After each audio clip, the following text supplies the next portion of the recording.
स्वागत है आप सभी का हमारे एजुकेशन डेवलपर गुरु चैनल में। और आज हम आपके लिए लेकर आए हैं पास्ट इंडेफिनिट टेंस, और इसको सिंपल पास्ट टेंस भी बोलते हैं।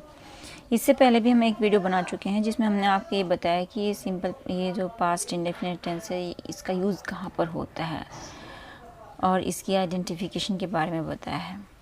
तो इसका जो यूज़ है, ये कहाँ पर यूज़ होता है, वो जानना आपके लिए बेहद ज़रूरी है, क्योंकि तभी हम अपने रूल्स और स्ट्रक्चर्स को जो है फॉलो कर पाएंगे। तो अगर आपने अभी तक वो वीडियो नहीं देखी हैं तो आप उस वीडियो को देखिएगा ज़रूर, क्योंकि उसमें बहुत ही ज़्यादा मोस्ट इम्पॉर्टेंट जानकारी दी गई है। चलिए शुरुआत करते हैं इसकी आज अफर्मेटिव सेंटेंसेस के साथ। इसकी जो है आइडेंटिफिकेशन हम बता चुके हैं पहली वीडियो में। इसकी आइडेंटिफिकेशन ये है कि इस काल के वाक्यों में यह ज्ञात होता है कि कार्य भूतकाल में हुआ था, और इस टेंस के वाक्यों के अंत में ता था, ती थे, या था, ये थे, ये थी आदि शब्द आते हैं। यही है इसकी आइडेंटिफिकेशन, बाकी कुछ नहीं है। तो चलिए देखते हैं इनको कैसे करना है।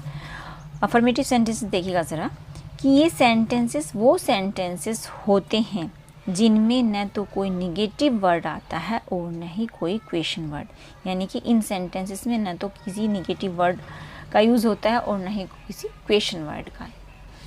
नेक्स्ट है कि इस प्रकार के सेंटेंसेस को इंग्लिश में ट्रांसलेट करते समय हमें सभी सब्जेक्ट्स चाहे वे सिंगुलर हो या फिर प्लूरल हो के साथ केवल वर्ब की सेकंड फॉर्म का ही यूज़ करना है। यानी कि सेंटेंस का उसका सब्जेक्ट जो है चाहे तो वह सिंगुलर है या फिर प्लूरल है, इस बात से कोई फ़र्क नहीं पड़ता, बस वो पास्ट टेंस में होना चाहिए और उसके साथ जो है हमें सेकंड फॉर्म का ही यूज़ करना है। जैसे मैं कल कानपुर गया था, तो मैं के लिए आई लगाएंगे, आई। फिर गो, गया था, गो की सेकंड फॉर्म वेंट है, तो आई वेंट, कहाँ गए थे, कानपुर, टू कानपुर येस्टरडे, कल के लिए येस्टरडे आएगा, तो I went to Kanpur yesterday. इस तरह से आपका ये सेंटेंस हो जाएगा। नेक्स्ट है तुमने कल क्रिकेट मैच खेला था, सब्जेक्ट क्या है हमारा, यू है। और फिर वर्ब देखिए, वर्ब खेला था, प्ले है, प्ले की जो है सेकंड फॉर्म आएगी, प्लेड आ जाएगा। तो यू प्लेड, क्या खेला था, क्रिकेट मैच, अ क्रिकेट मैच, कब, येस्टरडे। तो you played a cricket match yesterday. इस तरह से आपका सेंटेंस हो जाएगा। बहुत इजी है, इसमें जो है आपको ज़्यादा कुछ नहीं करना, इसमें प्रत्येक सब्जेक्ट के साथ जो है सेकेंड फॉर्म ही आएगी, बाकी कुछ नहीं आता। नेक्स्ट है कल के लिए केवल येस्टरडे का ही यूज़ करें। देखिए कल दो होते हैं, एक आने वाला कल और एक जो बीत गया कल। तो इसमें जो है क्योंकि ये पास्ट है तो हम इसमें येस्टरडे का यूज़ करेंगे, ये ध्यान देना। नेक्स्ट है इसकी आप स्ट्रक्चर देखिएगा, स्ट्रक्चर बहुत इजी है। सब्जेक्ट लिखेंगे, सब्जेक्ट तुरंत बाद में वर्ब की सेकंड फॉर्म, फिर ऑब्जेक्ट और फिर अदर वर्ड्स आ जाएगा। ठीक है। नेक्स्ट है no use of helping verb. इस टेंस के सभी पॉजिटिव सेंटेंसेस में केवल वर्ब की सेकंड फॉर्म का ही यूज़ होगा, हेल्पिंग वर्ब का नहीं। यानी कि जो इसके जितने भी पॉजिटिव सेंटेंसेस हैं उन सब में आपका जो है सेकंड फॉर्म, जो मेन वर्ब है वो सेकंड फॉर्म में यूज़ होगी, बाकी कुछ नहीं होगा, नो हेल्पिंग वर्ब। तो ये ध्यान रखना, इसमें हेल्पिंग वर्ब यूज़ नहीं होगी। नेक्स्ट है निगेटिव सेंटेंसेस। निगेटिव सेंटेंस देखिएगा ज़रा। निगेटिव सेंटेंसेस ये वे वाक्य होते हैं जिनमें नहीं, कभी नहीं या फिर कोई अन्य निगेटिव वर्ड आता है। यानी कि जो हमारे निगेटिव सेंटेंसेस हैं इनमें नहीं या कभी नहीं का आना बेहद ज़रूरी है, तभी हमारे ये निगेटिव सेंटेंसेस कहलाते हैं।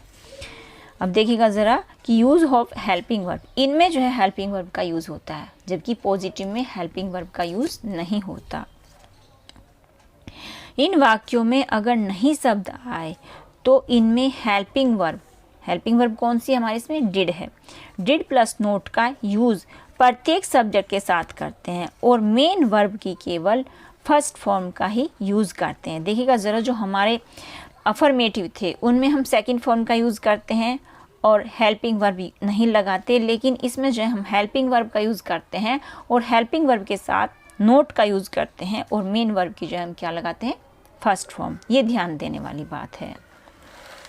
जैसे एग्जाम्पल देख लीजिएगा कि हम आज स्टेशन नहीं गए थे, तो हम वी आएगा, फिर गए थे, यानी कि ये हमारा पास्ट टेंस है, तो डिड नॉट गो, नहीं गए थे, did not go to station today, ये गए जाने की जो फर्स्ट फॉर्म गो।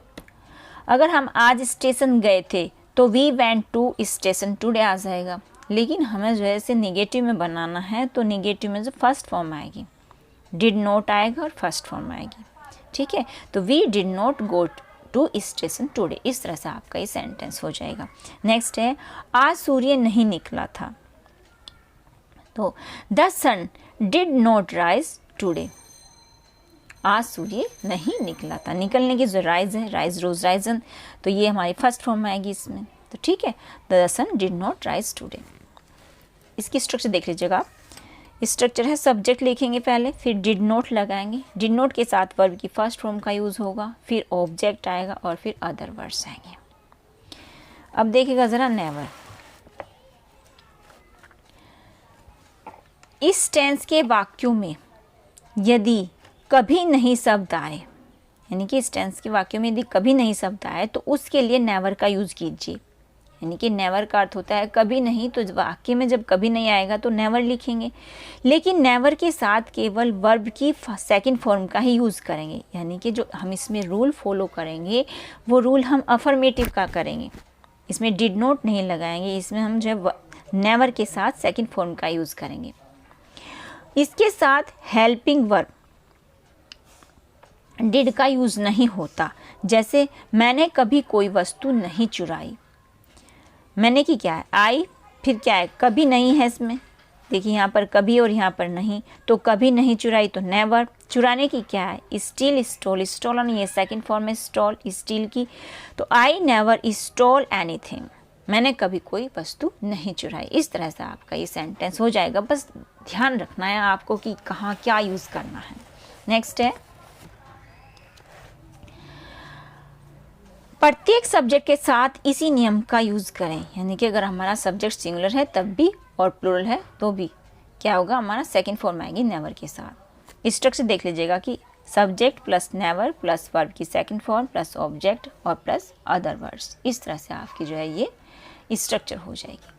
नेक्स्ट है कि इस टेंस का यूज आदत प्रकट करने के लिए भी होता है, जैसे कि मैंने आपको पहली वीडियो में बताया था, अगर आपने नहीं देखी तो आप उसको ज़रूर देखिएगा, तो उसमें मैंने आपको जो है बहुत सी चीज़ें बताई हैं, उनमें से एक ये भी कि आदत प्रकट करने के लिए भी इसका यूज होता है। जैसे माताजी पिछले वर्ष हमें कहानियाँ सुनाया करती थी, यानी कि ये उनकी आदत थी, ये हैबिचुअल एक्शन में आता है, उनकी आदत थी सुनाया करती थी।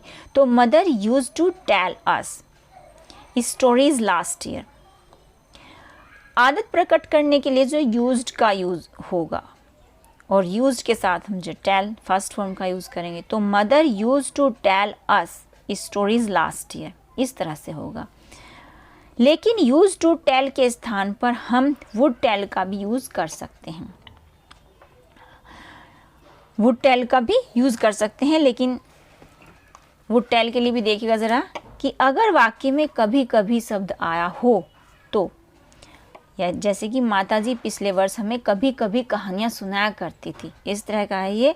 जैसे mother would tell us stories last year, इसकी सेंस ये आएगी कि वो हमें कभी कभी कहानियाँ सुनाया करती थी, लेकिन ये जो ऊपर का सेंटेंस है इसकी ये है कि वो हमें हर रोज़ कहानियाँ सुनाया करती थी, यानी कि उनका जो है नियमित था ये काम, और इसमें जो है अनियमितता आ जाती है। ठीक है, ये आप जो है ध्यान रखिएगा कि यूज टू का यूज़ कहाँ होता है और वुड का कहाँ होता है। नेक्स्ट है, if the sentence is negative, यदि हमारा सेंटेंस नेगेटिव है तो हम क्या करेंगे, देखिएगा यदि वाक्य नेगेटिव भी हो तो यूज टू के स्थान पर डिड नॉट यूज टू का यूज़ करेंगे और वुड के स्थान साथ वुड नॉट का यूज़ करेंगे। ये ध्यान देने वाली बात है कि अगर वाक्य ये जो हमारा हैबिचुअल एक्शन वाला वाक्य है अगर नेगेटिव है तो यूज टू के साथ जो है डिड नॉट यूज़ का और वुड के साथ वुड नॉट का यूज़ करेंगे। जैसे mother did not use to tell us stories last year, यानी कि माताजी हमें जो है पिछले वर्ष कहानियाँ नहीं सुनाया करती थी।